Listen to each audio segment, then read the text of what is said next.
Shalom, selamat pagi dan salam sejahtera bagi kita semua, dimanapun Bapak Ibu Saudara berada. Hari ini kita akan mempersiapkan hati kita sebelum kita mendengarkan firman Tuhan. Mari kita berdoa.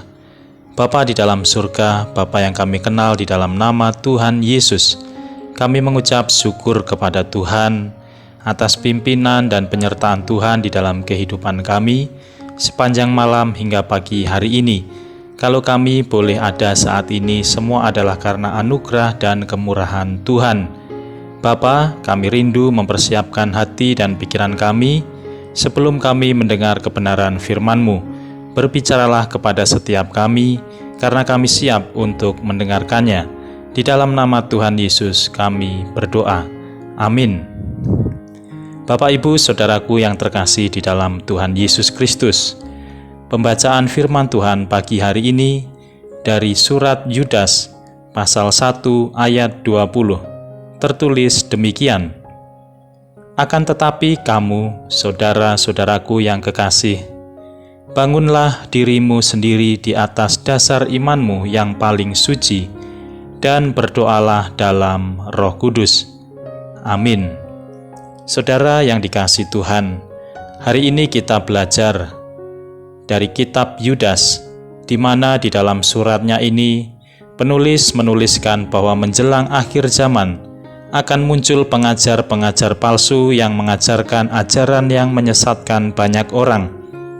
Ajaran yang disampaikan oleh orang-orang fasik yang menyalahgunakan kasih karunia Allah untuk melampiaskan hawa nafsu mereka. Mereka menyangkal Tuhan Yesus dan hanya melakukan segala sesuatu untuk mendapatkan keuntungan bagi mereka sendiri. Penulis mendorong agar orang percaya terus mempertahankan diri dan menyebarluaskan iman serta melawan ajaran-ajaran palsu yang sewaktu-waktu bisa mengancam iman kita. Cara agar kita bisa membedakan dan melawan ajaran palsu adalah dengan membangun diri kita agar tidak terombang-ambing oleh pengajaran yang palsu. Bagaimana kita dapat membangun diri kita? Yang pertama, dengan membangun iman kita. Yudas 1 ayat 20 dikatakan, tetapi kamu saudara-saudaraku yang kekasih, bangunlah dirimu sendiri di atas dasar imanmu yang paling suci, dan berdoalah dalam Roh Kudus.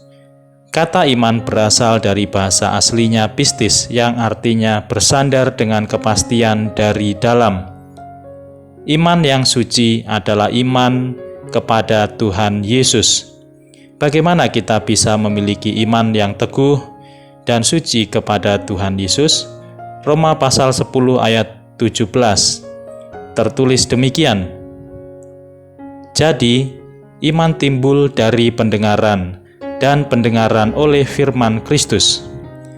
Apa yang kita dengar itulah yang akan membentuk pola pikir kita dan menentukan apa yang kita lakukan. Mari perbanyak mendengar apa yang Tuhan sampaikan melalui firman-Nya setiap hari kepada kita.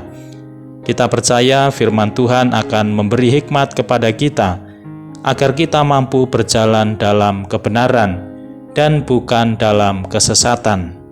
Pada zaman ini kita mudah sekali terbawa dalam arus pengajaran yang menyimpang. Terkadang hanya karena pengalaman seseorang dan itu dijadikan sebagai sebuah dasar pembenaran dari sebuah ajaran. Inilah pentingnya kita membangun iman kita sebelum kita memberi pengajaran kepada orang lain. Bagaimana mungkin kita bisa mengajarkan kebenaran firman Tuhan padahal diri kita tidak memiliki pondasi iman yang benar di dalam Kristus? Cara yang kedua ialah berdoa dalam pimpinan Roh Kudus. Artinya, bahwa kita harus membangun hubungan kita setiap hari bersama dengan Tuhan melalui doa yang lahir dari hati bukan dari mulut saja.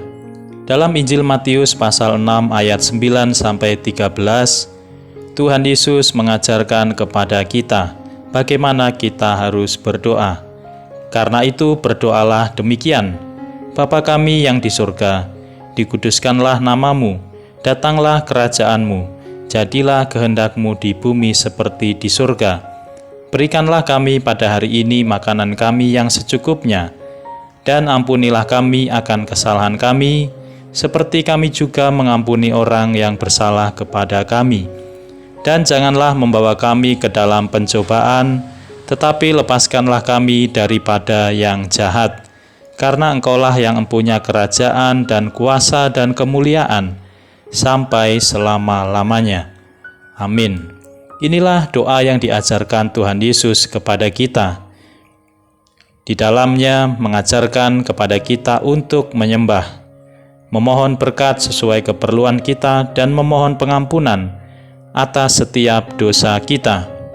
Di dalam doa kita sedang berkomunikasi dengan Allah, dan kita percaya doa yang dinaikkan dalam pimpinan Roh Kudus dan dengan kerendahan hati, maka Allah mendengarkan serta menjawab doa kita menurut kehendak-Nya. Saudaraku yang dikasihi Tuhan, marilah kita senantiasa tekun membangun manusia rohani kita dalam iman yang suci dan kudus di dalam Kristus, dan senantiasa berkomunikasi dengan Dia dalam pimpinan Roh Kudus, sehingga kita dapat membedakan manakah kehendak Allah bagi kehidupan kita. Amin. Saudara yang dikasihi Tuhan Yesus, mari kita berdoa. Bapa yang kami sembah di dalam nama Tuhan Yesus, terima kasih atas anugerah Tuhan dalam hidup kami. Kami menyadari bahwa tantangan yang kami hadapi semakin berat, tetapi kami bersyukur Tuhan senantiasa menopang kehidupan kami. Mampukan kami untuk terus membangun iman dalam Kristus dan setia dalam doa menurut pimpinan Roh Kudus.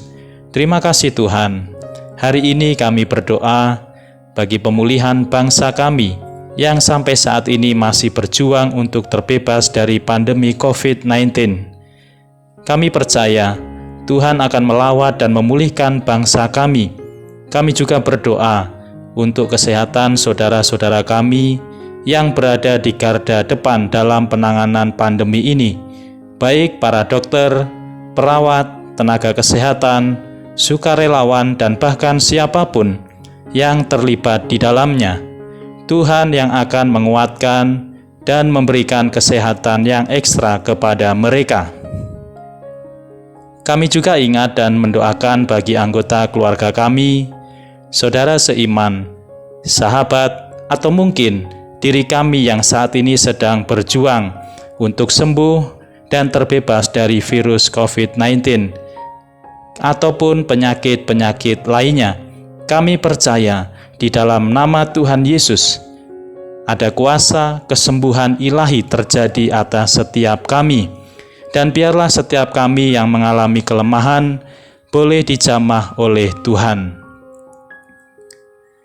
Terima kasih Tuhan, kami menyerahkan setiap aktivitas dan kegiatan kami sepanjang hari ini. Kami mohon pimpinan dan penyertaan Tuhan, sehingga kami boleh menjalani kehidupan kami sepanjang hari ini dalam keadaan sehat, semangat, dan penuh sukacita. Dan saat ini apapun pergumulan yang Tuhan izinkan terjadi atas setiap kami percaya dengan segenap hati bahwa segala sesuatunya pasti indah dan baik dalam rencana dan rancangan Tuhan. Saudaraku yang dikasihi Tuhan Yesus, arahkanlah hatimu kepada Allah dan terimalah berkat Tuhan. Tuhan memberkati engkau dan melindungi engkau. Tuhan menyinari engkau dengan wajah-Nya dan memberi engkau kasih karunia. Tuhan menghadapkan wajah-Nya kepadamu dan memberi engkau damai sejahtera. Di dalam nama Tuhan Yesus, kami berdoa. Amin. Bapak, Ibu, Saudaraku yang dikasihi Tuhan, saya percaya kita semua diberkati dengan firman Tuhan hari ini. Selamat menjalankan aktivitas dan tetap semangat. Sampai bertemu kembali dalam renungan pagi esok hari. Tuhan Yesus memberkati.